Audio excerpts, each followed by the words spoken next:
Vamos lá, abrir o noticiário indo direto a Brasília. Foi lá que integrantes do governo federal, reunidos em caráter de emergência, decidiram enviar a Roraima um contingente de homens da Força de Segurança e voluntários da área da saúde. A medida foi tomada após conflitos entre imigrantes venezuelanos e moradores brasileiros no sábado. José Maria Trindade, o que aconteceu na cidade de Pacaraima e quais os detalhes do plano do governo Temer? Bom dia para você aí na capital federal, Trindade.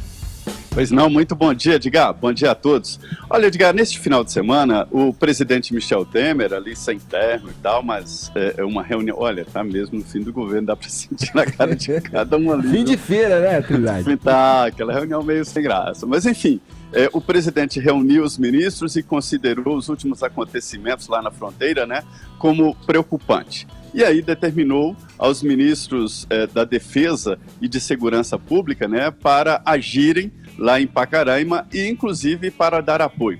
Este é um caso clássico de ausência do Estado e a população toma a legislação e as reações nas mãos e nunca é bom quando isso acontece. O que aconteceu é que venezuelanos teriam roubado um cidadão e aí, revoltados, os habitantes de Pacaraima decidiram agredir os venezuelanos, colocaram fogo lá no acampamento, queimaram documentos deles, que é uma situação muito importante para refugiado, é a documentação, né?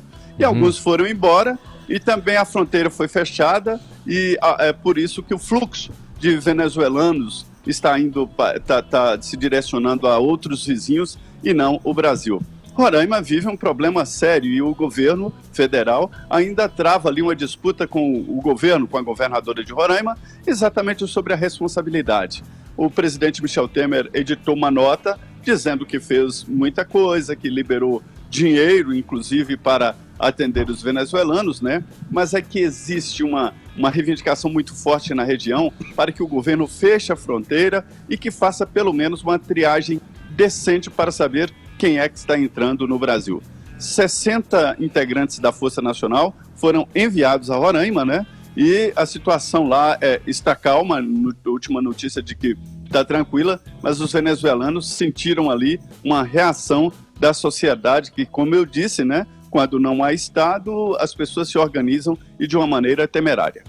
Ô Joel, o que a gente precisa saber sobre isso? O que eu depreendo já de cara, assim, é que isso pode aumentar os casos de xenofobia, né? Essa situação tensa, aumentar essa animosidade entre os brasileiros da cidade de Pacaraima e os venezuelanos que por ali estão entrando, né? É uma preocupação, Edgar, parece que já houve morte dos dois lados aí, tá? A população acusa os venezuelanos de terem também já matado algumas pessoas. E cria isso, né? Um venezuelano comete um crime, todos acabam sendo vistos como parte ali de um problema. As populações se unem nessas divisões nacionalistas, um enfrentando os outros. É uma situação muito complicada, porque você tem muitos refugiados chegando ali já faz um tempo.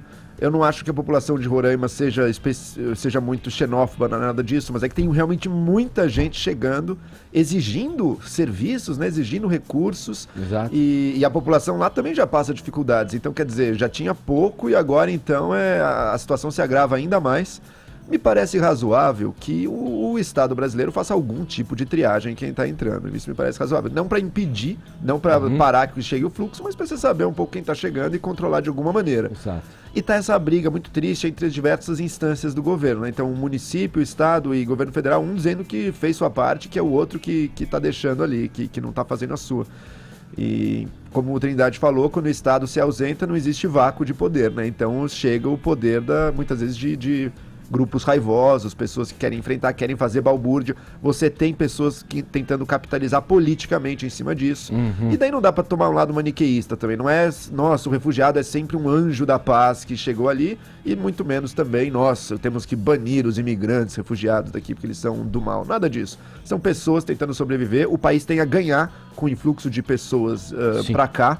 Só que isso tem que ser feito com o mínimo de cuidado e com alguma ordenação. Com alguma ordenação. Ô Trindade, como é que a gente fica... Como é que é a observação que você tem ouvido aí, né? Você ouve tanta gente de todos os lados, né, Trindade? A gente tem, pela nossa história no Brasil, ser um país formado por diferentes culturas, por receber muito bem e acolher pessoas que vêm de fora, né? Mas, por outro lado, tem ali uma questão localizada, principalmente e primeiramente, que é das pessoas que estão chegando ali e causam uma demanda. Quer dizer, pessoas que vão ter que se empregar, encontrar ocupações. Isso pode causar alguma animosidade ali entre as pessoas da cidade de Pacaraima, por exemplo, que podem se sentir ameaçadas na questão dos empregos, na questão, né, do atendimento na saúde, por exemplo. Que observação que você traz pra gente aí do que você anda conversando e ouvindo com as pessoas em Brasília, Trindade? Pois é, pessoas que chegam de lá relatam um caos, né? A cidade aumentou enormemente a população, doenças que já estavam extintas no Brasil reaparecem, né? Um surto de sarampo e há um perigo iminente. O comércio se ressente, dizendo que eles chegam, acampam nas ruas e aí você pode imaginar como é que fica, né? A situação não é boa. E provoca, Edgar, um grande debate, que é bem oportuno porque nós estamos num ano eleitoral. É sobre fronteiras. O Brasil tem uma longa tradição de paz, talvez por isso, não cuida bem das nossas fronteiras, são abertas. E o que todo mundo está entendendo é que o Brasil precisa imediatamente definir uma política de fronteiras e proteger o país, e inclusive é por ali que entram drogas e armas, né?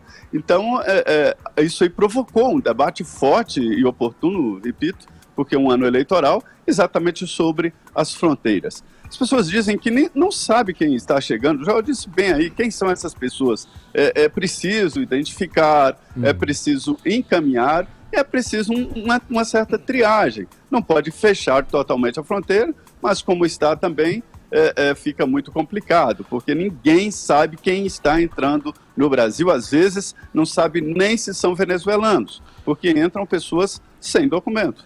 Bom dia para todo mundo. Eu queria ser um pouco intruso nesse assunto, porque eu queria pontuar uma coisa também. É evidente, concordo absolutamente com o que o Joel colocou, o Zé Maria Trindade colocou agora, de que o governo não faz a lição de casa. É evidente o descaso do governo federal e do governo estadual com a prefeitura de Pacaraima, que é uma cidadezinha pequena, tem 10 mil habitantes.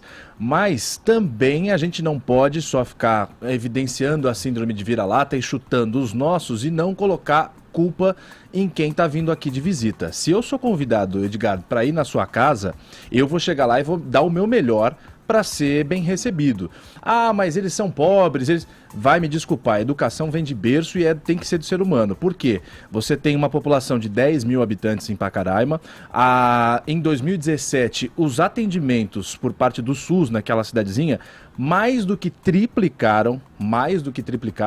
De janeiro até julho, primeiro semestre desse ano, os atendimentos com pré-natais a venezuelanas foi muito superior aos atendimentos de toda a população de Pacaraima mesmo. Ou seja, o pessoal vem aqui, faz filho, reproduz, sendo que você está numa situação crítica. Ah, mas quem pediu os caras terem família? Pô, mas é o momento certo para ter? Agora você tem uma escassez absurda lá de recursos de saúde, você tem escassez de recursos de educação, você tem escassez de alimentos. O pessoal não só faz isso, como está fazendo uma verdadeira baderna. É só colocar no Google, entra no site da BBC, toda a imprensa que está acompanhando a situação, você vai ver, desculpe o termo, a zona que está aquela cidade. E você tem assaltos também. Foi o que culminou no fim de semana a expulsão dos venezuelanos. A população chegou e falou, não, peraí, aí começou a tacar fogo nas coisas deles. Uma expulsão completamente violenta, que eu acho que é um tremendo de um excesso, não apoio, porém mostra o pessoal de saco cheio. Então você tem assaltos aos comércios também, aí você fala, pô, peraí, cara. Não, o problema, Caio, é quando o corte deixa de ser entre, bom, vamos ver quem é criminoso e quem não é, e passa a ser uma coisa apenas com base na nacionalidade. Né? Os venezuelanos são um grande inimigo, assim. Ok, isso não é verdade. Eu entendo, não é verdade, mas você tem um caos desde 2016 até agora estabelecido ali na cidade. É o que eu falo, eu não sou a favor de, vamos botar fogo nas coisas dos caras, expulsa a pedra. Não é por aí. Aí também é um excesso de um pessoal que não para e não reflete no que está acontecendo e tal. Só que é um caos instalado ali, né? Sua observação final para a gente fechar, Trindade. A coisa pode piorar. Hoje, por exemplo, há um apagão bancário, né, na Venezuela, que inaugura aí uma nova moeda com base numa criptomoeda, que é uma coisa muito complicada. E muitos venezuelanos estão agora, em vez de virem para o Brasil, indo para os nossos vizinhos. Mas eu acho que precisa identificar e dar um destino. Não pode todo mundo ficar só lá em Pacaraima, porque realmente não dá. Obrigado, Trindade. Bom trabalho para você. Um abraço. Muito bom dia a todos.